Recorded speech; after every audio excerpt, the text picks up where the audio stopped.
Welcome, one and all, to Eromanga Sensei Every Week, a podcast in which I, Digibro, am joined by the best guy ever. Hey guys, what's going on? Hope you enjoyed the greatest anime I've ever seen this week.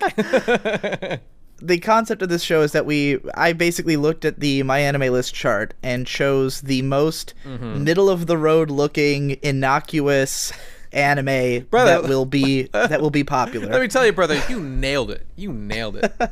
Way to go. And the idea is we will see how much conversation we can wring out of this show week after week.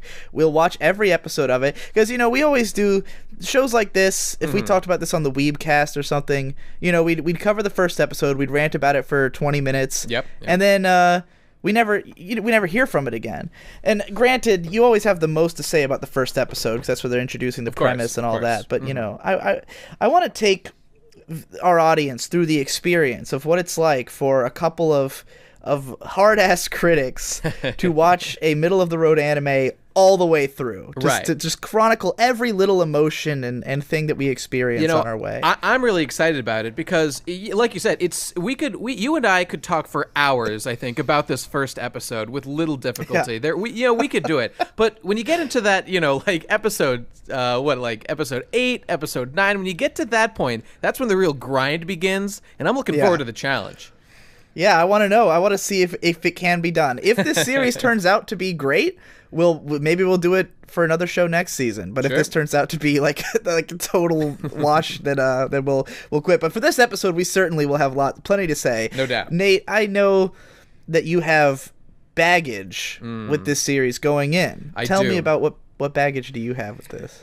Well, I didn't do any research at all other than what you told me. So is this written by the same guy as Oreimo, or is it just the art's the same? Yeah. The same original artist and author. So the whole team who produced the Ore no Imoto light novels. Oh my god! Went on the fucking Gold Star cast is back. Fuck yeah! To produce Eromanga Sensei. Sorry. Okay, go ahead. I just know that you have strong feelings about Ore no Imoto. I have very strong feelings about Oreimo, and one day I will bring them all fully articulated to the world. But for our purposes today, this feels identical to that show. In that, I mean, the main character is essentially the same guy with a slightly different sort of motivation. This guy actually has a motivation, whereas the guy in Oreimo had no motivation at all. He was kind of a wayward spirit, which was kind of part of his character, I guess. It's the same shit. Like, there's one girl, the brother is in love with her, obviously, and that's it. That's what happens. And then they have there's one element that's going on that makes them so wacky, and they're getting into shenanigans together. And I have very little doubt that it will not be able to carry my interest through the entire series, and it'll be up to me to carry my interest through the first episode. When it got to that second half, dude, that was a slog. This episode, all right. I mean, let's just call it what it is. This is literally Ore no Imoto. It's the same thing. This is the same show. Like, for what it's worth, in fucking Oreimo, the sister Kirino was in fact a light novelist. Yep. She wrote a light novel. And now we've got a brother and sister who are both light novelists, but the structure of this episode is identical to the first episode of Oreimo. The outside the room thing, like knocking and like never seeing her, having no contact with her, but like missing her intensely. It's the same goddamn show. She's got a secret. She has some. It's a little sister who's got some kind of mysterious secret that she's keeping from her brother, and they haven't really had contact in the last few years. They've grown apart, but then he discovers her secret, and they have a long ass conversation about it. Yep. There's some kind of hint at maybe a little bit more emotionally going on, and then she kicks him out of her room. I call that a throbbing boner in this guy's pants from the moment he laid eyes on her. Dude, when that first episode, when he locks eyes on this girl for the first time, the blush, the music, there was clear sexual chemistry going on in this guy's brain, no doubt about it. This child was put on display for all of us, and it was wonderful. 10 out of 10.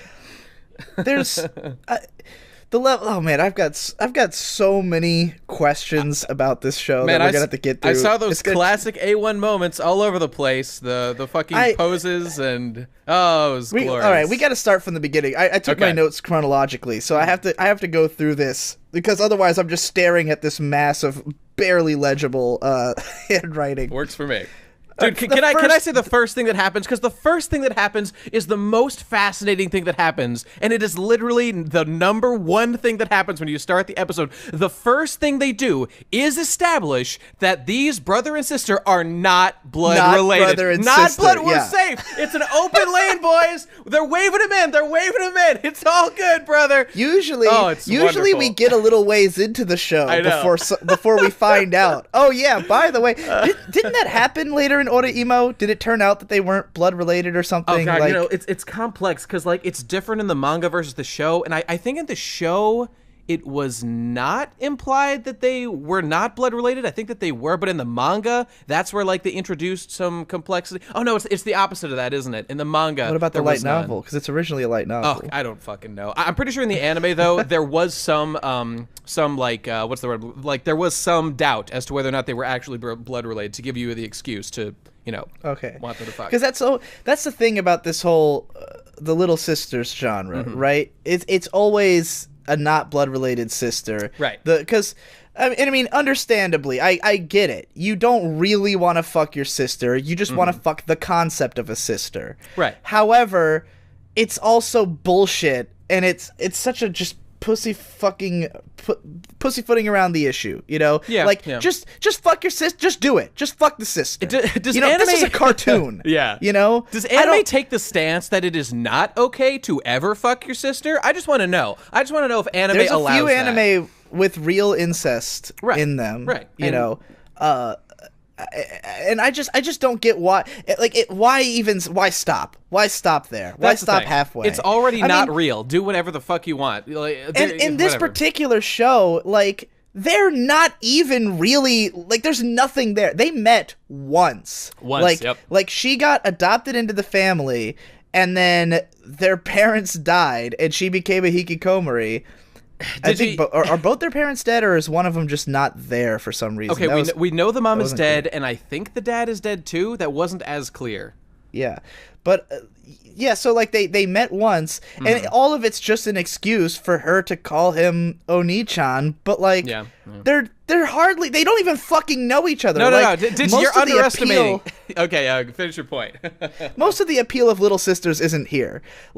To me, the idea of the little sister character, even if she's not blood related, is that it's someone who's admired you and been close to you your whole life. That's the point. Well, you know what? Is that it's someone who... You're overthinking it, because we, as the audience, are bringing in when we hear there's a little sister character, we bring in our own baggage as to what gets us off about little sister characters. And that's all you need to say, is that she's the little sister, and, I want to fuck that.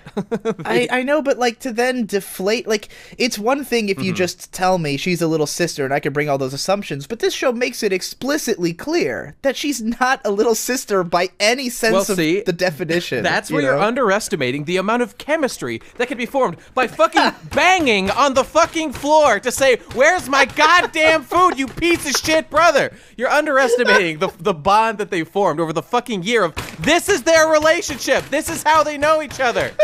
It's wonderful. Oh, I have so many questions about that, but I gotta wait. I've seen that shit before. Yeah, we'll see.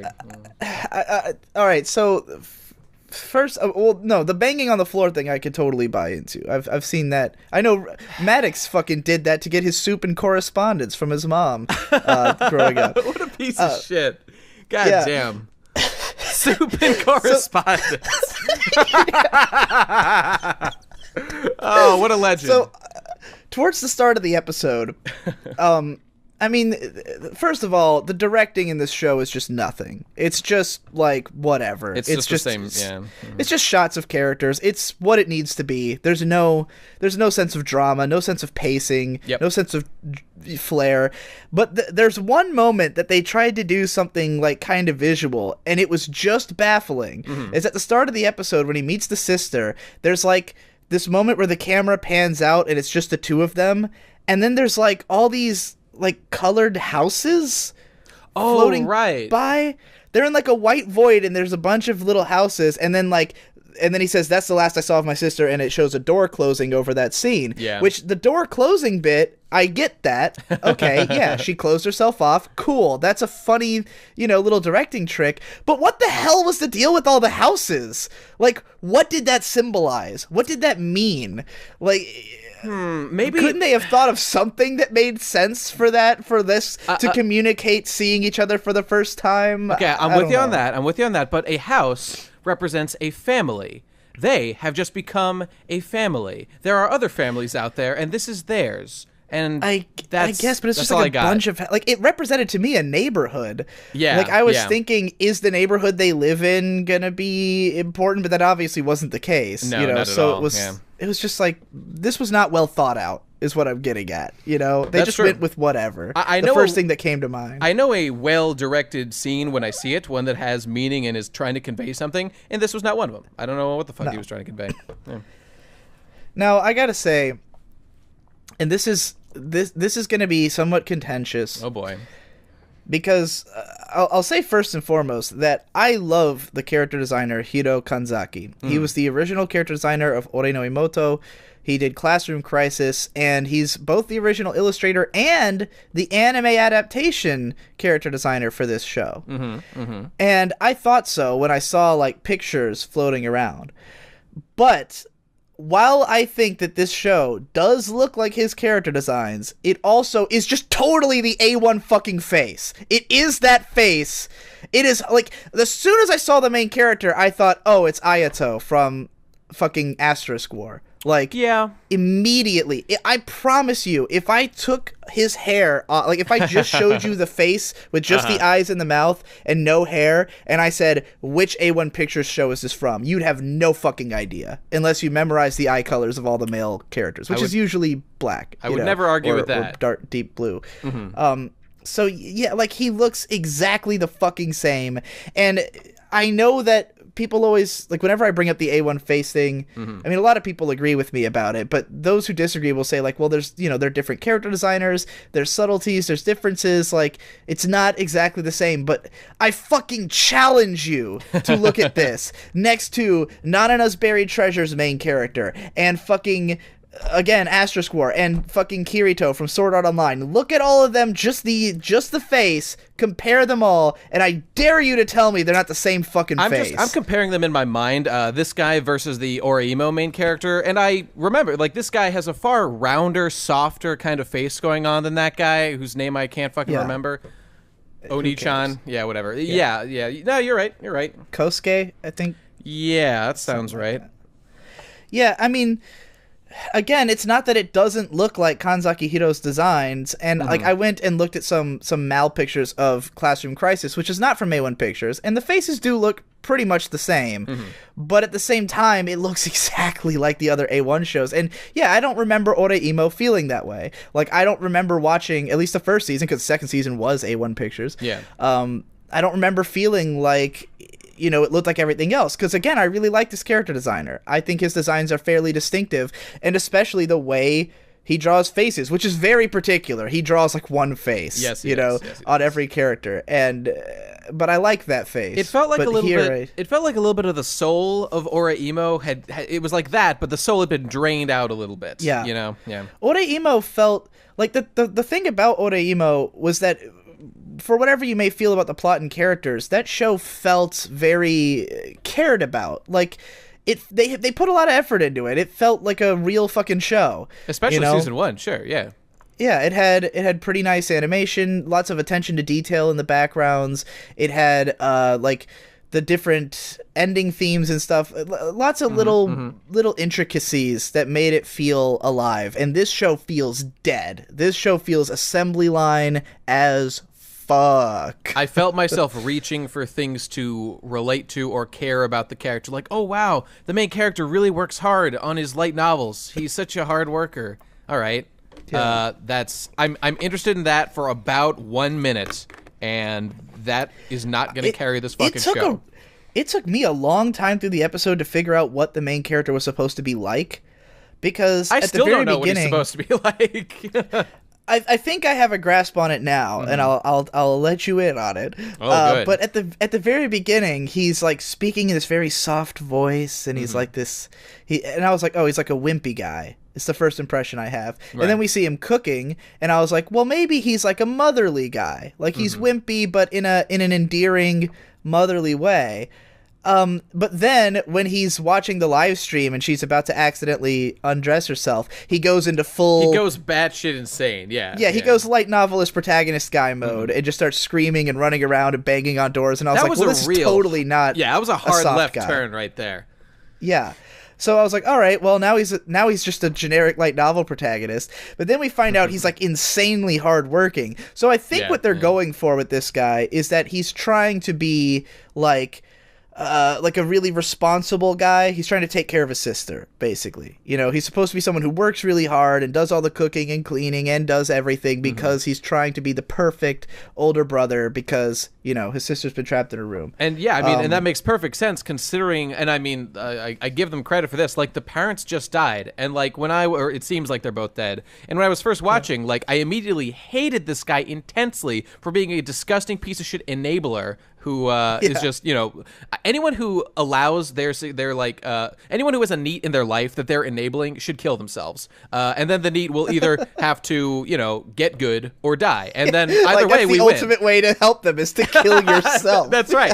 Yeah. But you know, like there was the additional layer added to it that like, then we find out, okay, the parents are dead. And there's like been emotional trauma. So like, I get why he would want to like protect her and help her. 'Cause obviously what they're going to get to is that like she's a NEET because her mom died and she can't do anything, and you know her whole world got turned upside down. So like he took over protecting her, and he's had to be the parent since they're gone.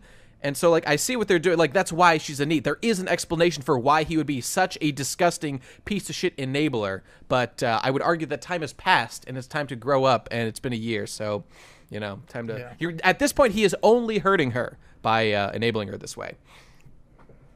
So, how much does this author look? Okay, I'm not one to talk about this because I'm a gonzo journalist. You know, I write about myself. I write about what's going on in my life.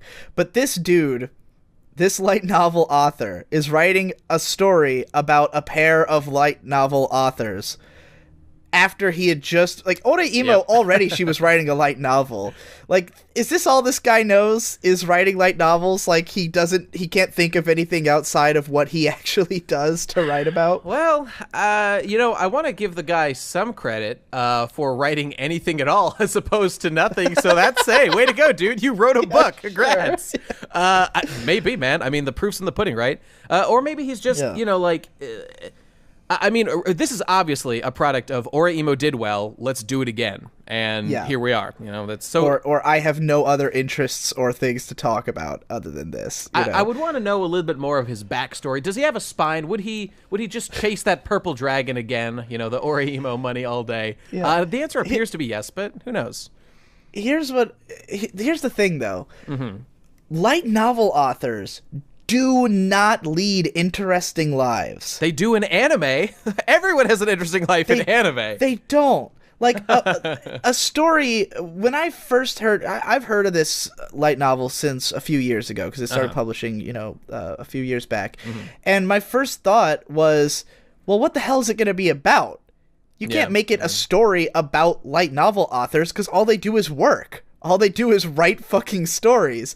What could they possibly have to do? Like, it's one thing if it's like Bakuman, where it's about, you know, moving up through the ranks of this the is going to be the next industry. Bakuman, dude. This is the one I've been waiting for. Or Shirobako, where they work in a complex industry with lots of moving parts. If you're a light novel author, you just sit around and write fucking shitty books all day, every day. That's your job, you know?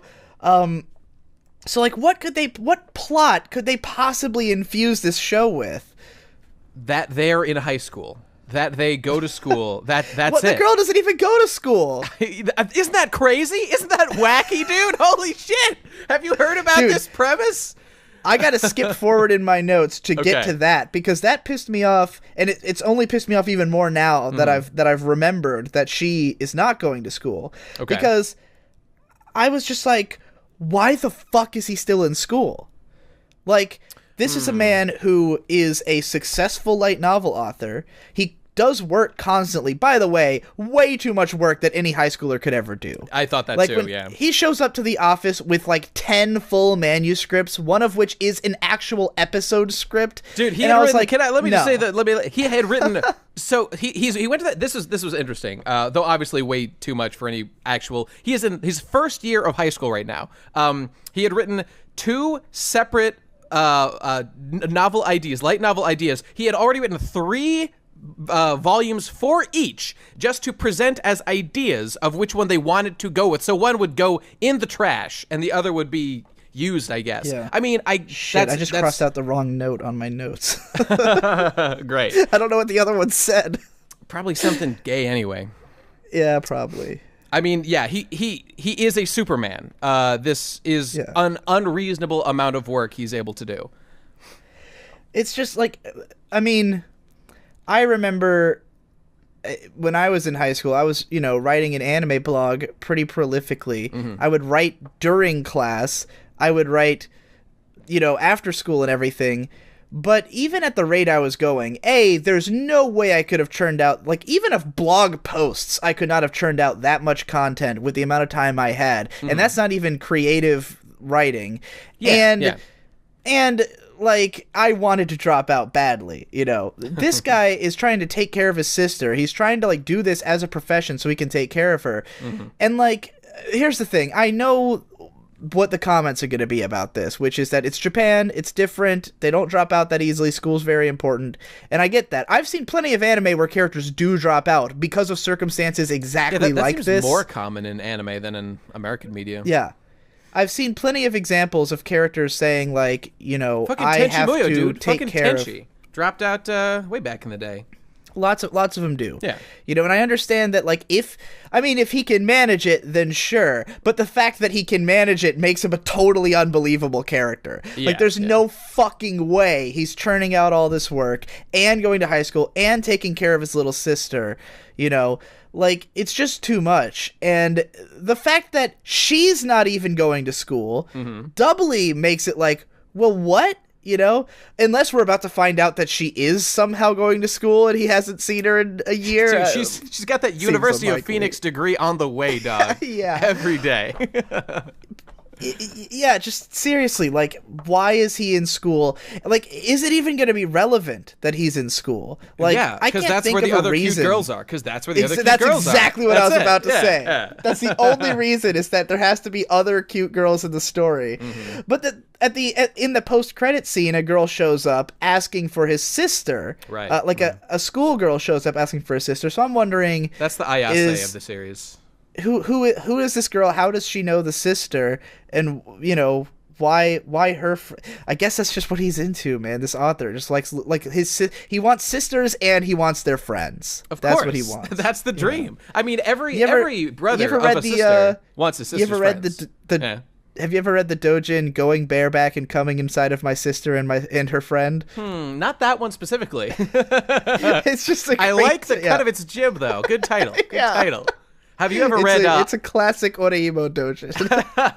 Have you ever read Oops, I Got Trapped on the Lolly Train? That's a personal favorite of mine. No, that sounds fantastic. Yeah, highly recommended. Check it out. Oh, man.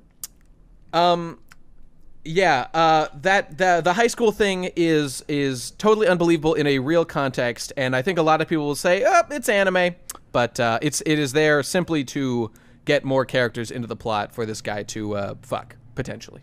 But that speaks to this whole show. Like you were saying, this show has very little in the way of an intelligible message. Like there are some tangible elements here, like the parent death, the neat sister, the light novel thing, and their spooky relationship that turned out to be that they work together, the brother and sister. Yeah.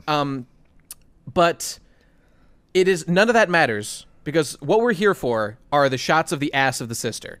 And those what ass? Well, they present it whether or not it's present, and that I noticed A1. I noticed when she leaned over and you could see all the way down her shirt. I noticed that shot. That was nice. Well, all right, well done. But I don't think it's about looking at her ass. It's her legs. She does have great legs.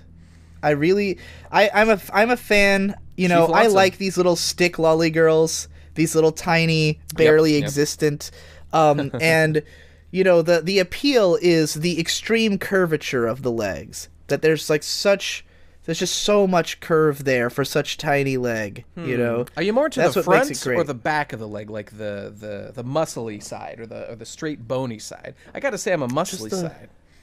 Yeah, but it's like it's not about the thickness of the legs, it's about the curvature of the legs, you know, and they did a good job with the curvature, and I noticed there was just lots of leg shots. My nigga into them bow-legged bitches, if you know what I'm saying. But I mean, I require at least some semblance of an ass, which this girl does not have. Yeah, that's right. You know, so whatever there. By the way, this girl... Oh, first of all, I mean, this is in the premise of the show, so I could have probably figured this out regardless. But when he's like, and no one knows who Eromanga sensei is, where you just immediately like, well, that's obviously your sister. Of course. There's no drama in this reveal that's gonna happen. Like, I figured out. Granted, most people probably know from the premise alone. And I also figured out like I can already tell is going to be like the big reveal at the end of the season, which was that you know, like he got. One of the things that he tells his sister when they're having their big emotional conversation is like, oh, when I you know, whatever, when I first started out, like I got my first piece of fan art, like someone said they loved my work, and I could immediately tell from her reaction, it's obviously her. We're done. Yeah. We're done here. Yeah. How many episodes do you think it'll be? You think it'll be the whole season before we find that out? I think the show has so little going on that I'm going to call that the last episode, and that's going to be the last episode. Could very well be. Yeah. I've had some shows where I figure it out, and then it actually happens right afterwards, and I go, oh, all right. Yeah, well, I like it when that happens. That makes me happy. You know, but I do not think there's enough going on here. I mean, maybe it'll be like episode 6. It's one of those two, episode 6 or episode 12. So, were you also pissed off that this girl is so cute that she can just take pictures of herself to use for her erotic drawings? Well, she's literally just referencing her own body. I know what you're saying, but I happen to know several artists, Ben Saint, of course, and other people who I know. You know, Cece has talked to me about this. It is a pretty common practice, actually, to take pictures of yourself and use them for modeling, in general. So really, Ben Saint neither is nor draws cute girls, but I'll give you CC at least. The idea is the anatomy. She was trying to capture the anatomy. I think that this, like, she happens to be an anime girl, therefore a 10 out of 10 flawless, you know, human being. That's what made it so funny to me, is that she's drawing these, like, sexy pictures of cute anime girls, and all she has to do is just trace herself, because she is a sexy, flawless anime girl. That's not canon, though, that she's literally a 10 out of 10 perfect human, right? That is definitely canon. That is diegetic. I guess that's true. Since she's the main girl, then yeah, okay, I'll give you that one. Yeah. Also, you know what? I'm just going to put it out there. I thought this girl was not that cute. And I'm judging by, like, a lolicon standards.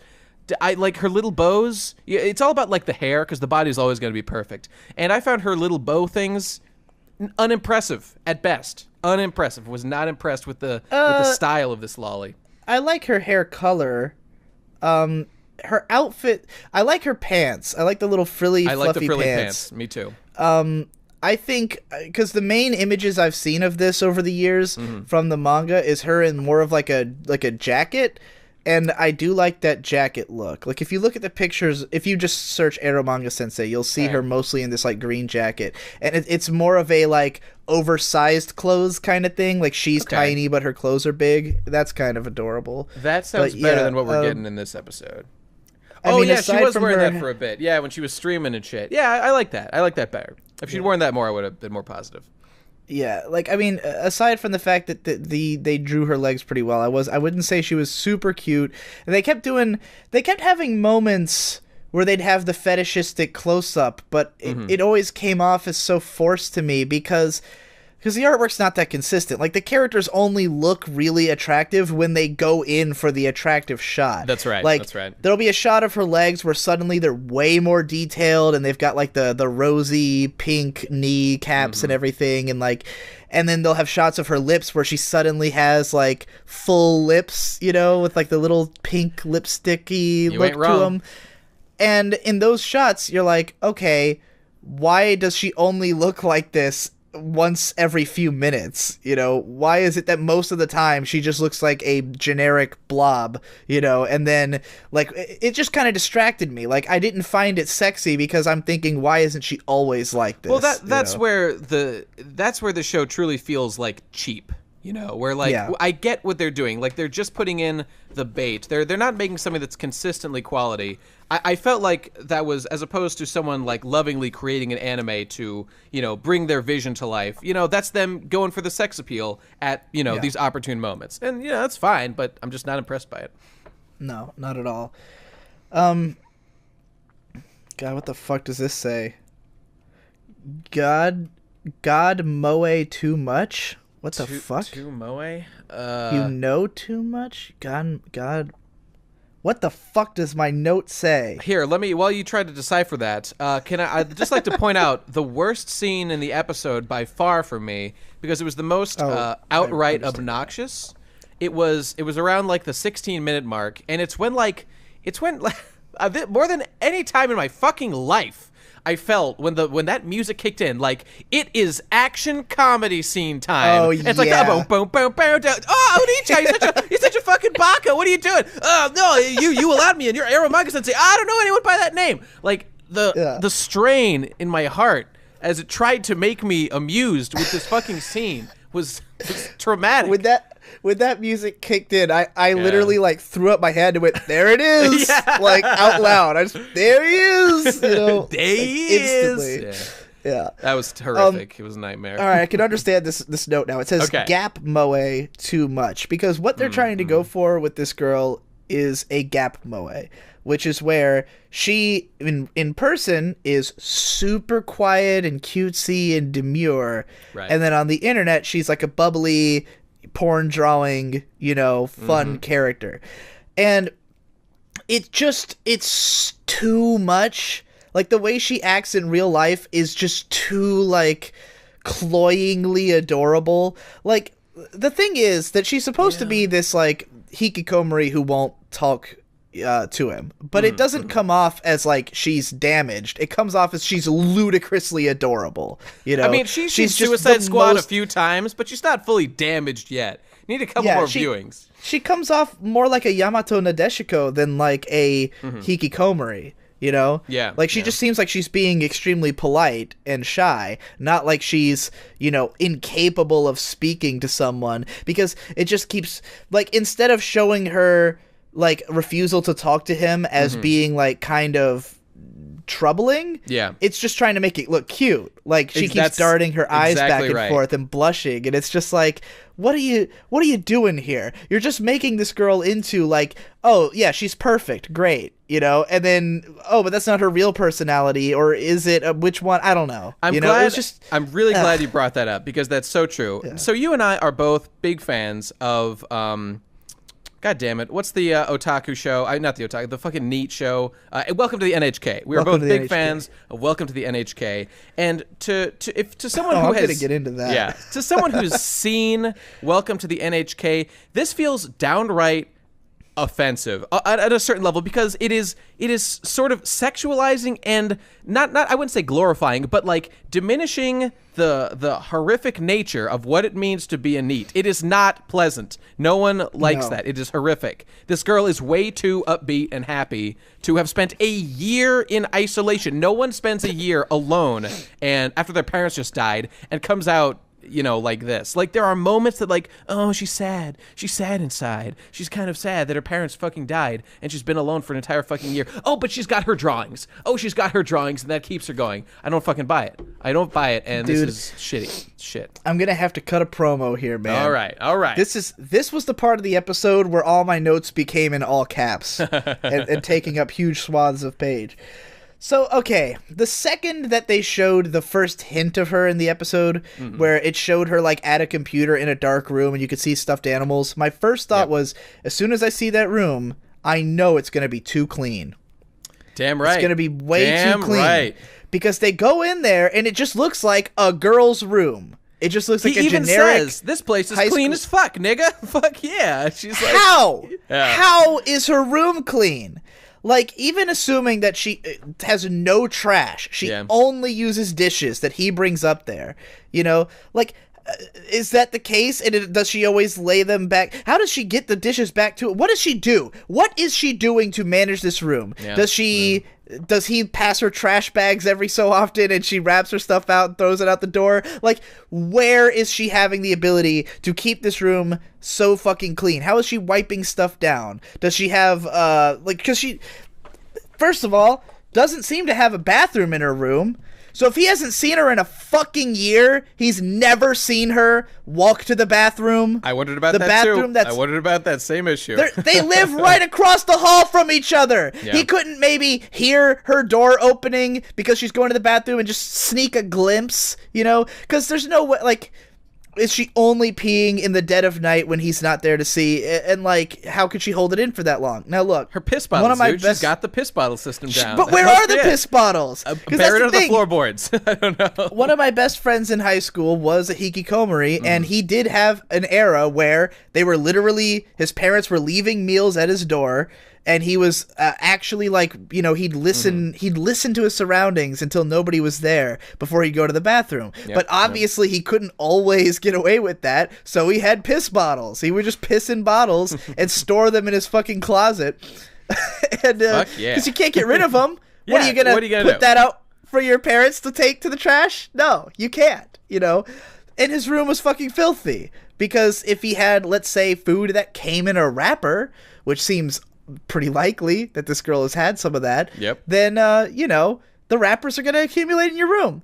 Her room is fucking spotless and perfect. It does not look like a room that someone has been living in and not leaving for a fucking year. My room gets fucked up in 2 days. I've got, like, beer cans and Mountain Dew bottles and fucking coffees and, like, 2 different takeout boxes stacked on top of each other from 2 days ago. Like, you know, I can't even. The show wants to have its cake and eat it too.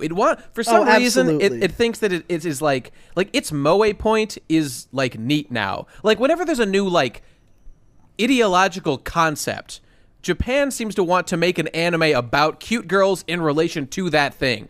This is the cute girls in relation to neats, and they have sacrificed. Like, she's the first cute, neat hikikomori. It is A1. This is like my. There's just nothing to it. Like, if you watch Sayonara Zetsubo Sensei, I was just gonna say, fucking Komori Kiri is first of all a 10 out of 10 waifu. Second of all, a far better portrayal of a hikikomori than this girl. And that was a fucking joke. She's like she's kind of implied to be like deranged and damaged and psychotic. She's super fucking hot. She sure is. But here's the thing. Kiri Komori had, like, long hair that's in front of her eyes that you can imagine, you can project, because, you know, the show, it's anime. It's a visual representation of the idea of a human. Mm-hmm. You're not going to draw them with, like, nappy hair and fucked up, you know, looking and everything. Yeah. But you can imagine that Kiri Komori was that. Like, it's not hard to believe that she is kind of, like, probably be gross and smelly in real life. Absolutely. This girl's, like, perfectly well kept, you know? She's got this long, flowing, beautiful white hair, pure and unstained. She's gorgeous. She's got all this nicely made clothes. Who does her laundry? Does the brother do the laundry? Does she let him touch her panties? That seems unlikely. Oh, boy. You know? How does she shower? He doesn't see her go into the bathroom to shower. He doesn't hear her showering and think, oh, I'll see what my sister's fucking doing when she, you know, gets out of the shower. She doesn't. This show does not. Why is she so clean and cute? This show does not deign to come down to these base level issues that you're talking about now. The second I saw this character and did not see stank lines around her, that's when I knew. Yeah. This was a 9 out of 10 at best. Like, I know that people would probably say, but it's just a cute girl show, you know? Of course, but, like, that's what they say. If the whole concept is gonna be that she's a hikikomori, fucking do something with it. Like, This is just a little sister show. Like, the fact that she's a hikikomori just has nothing to do with it. It's totally irrelevant. And in fact, it was probably just a setup so that we could have this idea that they've been working together for a year, of course, and didn't know about it. You know, like, they could have pulled this off without it having to be this extreme. But of course, this is what had to be done. And the actual fact of her being a hikikomori, totally irrelevant. Doesn't matter. Fuck it. You know. Yep. And then the other thing is her personality, because in person she acts very coy and shy, and she has a hard time talking. She has to put on a headset connected to an amp or whatever to make it so she's more audible, which is kind of clever, I guess. It's stupid, mind that. But it's funny. But her personality online is like a bubbly, upbeat, charismatic internet personality. And like, that's not what hikikomoris are like when they go online. You know, I know there's this stereotype of like people have a different personality online than off, but like, she's a legitimately charismatic, fun streamer.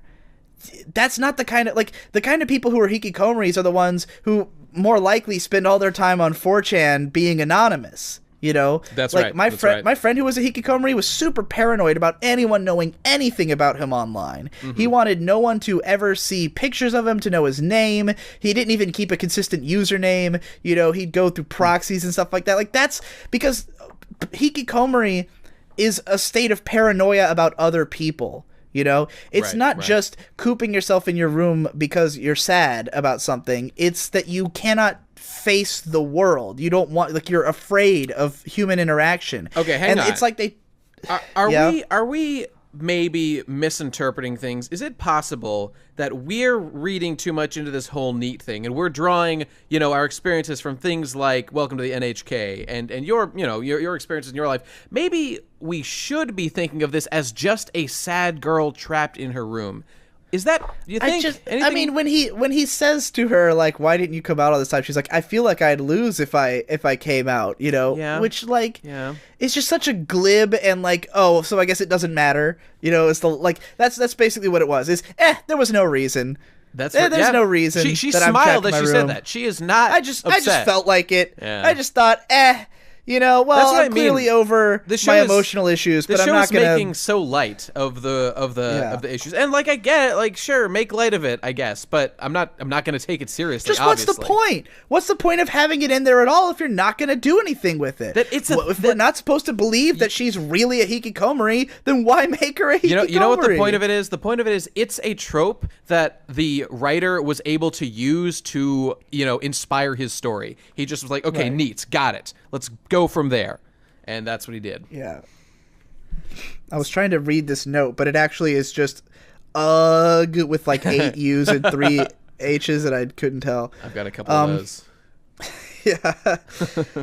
Oh, God. Yeah, that's the main thing that bothered me throughout this episode, is the whole idea of her simultaneously acting like this super sheepish, won't even talk to her brother person in real life, and then she gets on stream, and just with the addition of a little mask, she's suddenly like this bubbly, energetic, willing to say all kinds of stuff about her job, like sharing all this kind of you know, confidential information, not even paranoid enough to remember to turn her camera off before taking off her clothes. Like, that was a goof.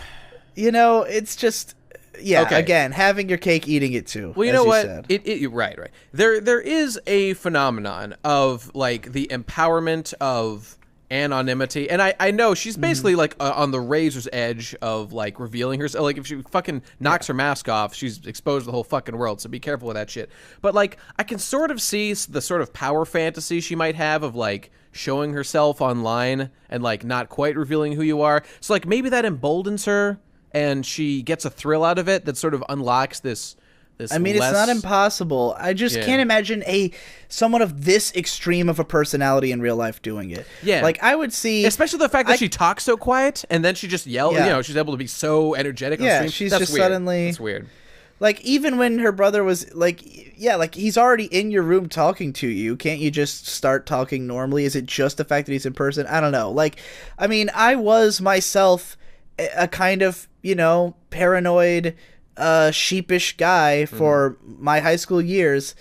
And, like, I was loud and audacious in text online, and that's one thing. But to be a streamer, like, that takes a level of, like, charisma and, like, you basically have to act on a stream the same way you do in front of real people. And you know that people are watching you. Yeah. Like most people who are kind of shy, if you try to get them on a stream, they will fucking, they'll run. You know, like, True. I've had friends who won't show up in videos, who won't be on live streams, who won't show up on camera because they're this kind of person, and they wouldn't do it with a mask, you know, like, to even develop the skills to be able to stream like that, you have to be able to talk to people, you know, like, I wouldn't be able to do this podcast. I would not have been able to podcast like this 10 years ago when I was in high school, you know, like, when I was 15, I wouldn't have been able to do this because I was too shy and I couldn't have talked to another human being this way. You know, it takes building up a social skill to do this. I don't know. I guess because it's the stuff that I do that I see that this makes me so mad that, like, sure. I was a shut-in. I was an internet personality. I do have a job that's exactly like this one that she's doing. Yeah. And so I'm just looking at it and I'm going, this is not what it's like. And you know it. You know it because you also work in this industry, you know? Okay, you know what? I'll give you all that, and you make a lot of sense there. I would just say, as my only point of defense, I would say that there is a legitimate difference to talking to people online and then having a physical person here. Like in my apartment, if someone just walked in, I mean, okay, it's like if I let them in and was talking to them, like it's a different experience having a person there. You know, and maybe just the fact that she's been alone for so long, and like her parents died and she's been alone, like a physical presence, you know, is uncomfortable for her. For what I can see that being the case for people, you know, right. And so on that basis, like I maybe sort of see what they're getting at, but I'm still unimpressed. I have this sneaking feeling that by episode 3, the entire idea of her having been a hikikomori shut-in shy person will just have evaporated, and it will never have mattered, you know, until it has to come up for some reason. Wait a minute, but that's genius, because remember the best episode of NHK, or one of the best episodes of NHK, where that one dude, like, his sister doesn't come back and he almost dies, and that he's forced to leave. He's forced to be to go out and fend for himself, and that his evolution happens almost overnight once he's forced to it. And the same thing happens to her. It'd be one thing if it was over time. Like my friend who was a hikikomori, eventually he became friends with me. I dragged him out, made him meet other people, and over the course of like 4 or 5 years, he became more of an outgoing guy. You know, he works a normal job. He talks to people now. But like, that's, you know, it's a deep psychological trauma that makes you a fucking hikikomori. Like, people have to understand how extreme of a lifestyle this is. And this show does not leaving your room. Yeah. Like, try to... If you're someone who thinks of yourself as a shut-in, I just want to ask, do you literally never leave your room? Because there's a difference. There's a difference between leaving just once a day or just going to the bathroom and actually not leaving your room, you know? I think guess it's a pretty big gap. I still think that, I mean, if you only leave your room to go to the bathroom, I'd say that's, and like you avoid the people you live with, like that's pretty bad. Well, and this girl clearly does, but it has none of the actual real life emotional consequences, so why would I even give a fuck? So, exactly. Yeah. So how annoyed were you that the show tries to get serious towards the end? Oh, I mean, I expected it. So, like, I knew it was coming just based on the premise that it was going to go there. So I can't say it really annoyed me more than I was already just not enjoying the show. I was like, okay, right, we're at this point now. Go through it. Were you particularly offended? Not particularly. It was more like on the back end of it that, like, I realized we were going down this road with these characters who are nothing and mean nothing. Because that's the episode one. That's the episode 1 thing, right? Like, you get all your seriousness out of the way right now, and we're like, oh, our bond. Like, we're gonna explore this for the next, 8 episodes. I don't like. This does feel like a bit like a drama show because like the parents died. You know, like a little bit more that way. I think there's going to be hints of this every couple of episodes. Yeah. It's going to have like these serious moments where things get heavy, but I can't accept that from this show because the characters are fucking memes. Yeah, that's right. That's true. Like the sister has like if I actually did buy into her trauma, that would be one thing, but I don't at all. It's such a load of horse shit, you know? Like and the main character is just not interesting. So I feel like I know what kind of serious stuff it's going to try to do, and it's just going to be like, oh, come on. The show is you literally didn't earn this. Right. The show is literally too cartoony. Like, the girl's trauma has not impacted her social skills basically at all. Like, the guy is a magical work wizard who's able to do a billion things at once, effortlessly. Like, there's nothing to be taken seriously or learned from characters who can just do anything and never have any kind of problems about it, like never face negative consequences for these things. So like what emotional trauma? That she's totally fine and it wasn't a problem at all? That he's able to do like all this shit that I could only dream of doing in my wildest dreams? I'm not concerned. They'll be fine. These people will be fine. Yeah. Yeah, well, one last note I have that was just a minor random detail, but it did weird me out, is the way that the episode ends. Like, the literal last shot before the ending theme is just like random. Like, there's no fade out or like a last shot that means something. It's just kind of like she turns around and goes like, huh, and then it just suddenly the ending theme starts, and I was just like, what? You know, like there was just no attempt to make an ending. It just cuts off at the end. I'm pulling it up right now. Oh yeah, just pans to her face. And she looks real sad. Like, she looks real sad in that shot. What are we getting at here? What are you trying to teach me, Eromanga sensei? Like, he leaves. I don't know. I don't know, man. There's just no sense of timing. Like I could see it. I could see it if it was like a really quick, like if it cuts to her face really fast and then it's a really brief shot and then it kicks in the song. You know, but that would have to be a more dramatic song as opposed to this really happy upbeat. You know what's even worse about that? It's that happy music kicks in before the transition to the end slate. So like it's still her really traumatic face on screen. We hear this brother and sisters doing there just was no thought put into how that would transition at all. That was they sloppy, did not think about it. Maybe they just timed the music starting wrong. Like some editor just fucked up, and they're like, yeah, whatever, it's fine. And they couldn't fix it before it went to print. Yeah, it's happened to us. That's true. But we're low stakes. Yeah, the stakes are not. We're not anime boys. Yeah, I mean, I did not have high expectations for this episode. I figured it was going to be middle of the road, but it actually pissed me off more than I expected it to. Mm-hmm. Like, because, again, I don't think Oreimo was a bad show. Like, I mean, arguably as it went along. But, like, what I mean to say is... Oh, Digi, you and your shit opinions. I understand hating the characters in Oreimo. I understand hating the plot. I understand hating the writing. But in terms of like message behind it all, okay, well, another day. In terms of craft, it was fine. Sure, right. Like it was decently put together. It was decently directed. It was not spectacular at anything. They expertly delivered their horrific, nightmare-inducing plot exactly the way they intended to. Absolutely, I agree. Yeah, but this show just felt like a pale shadow of that show. Like, and I mean, the fact that it invites so much comparison really doesn't help, because I'm looking at this and I'm like, it's 2017, Oreimo came out in 2010, and that show looked better than this one.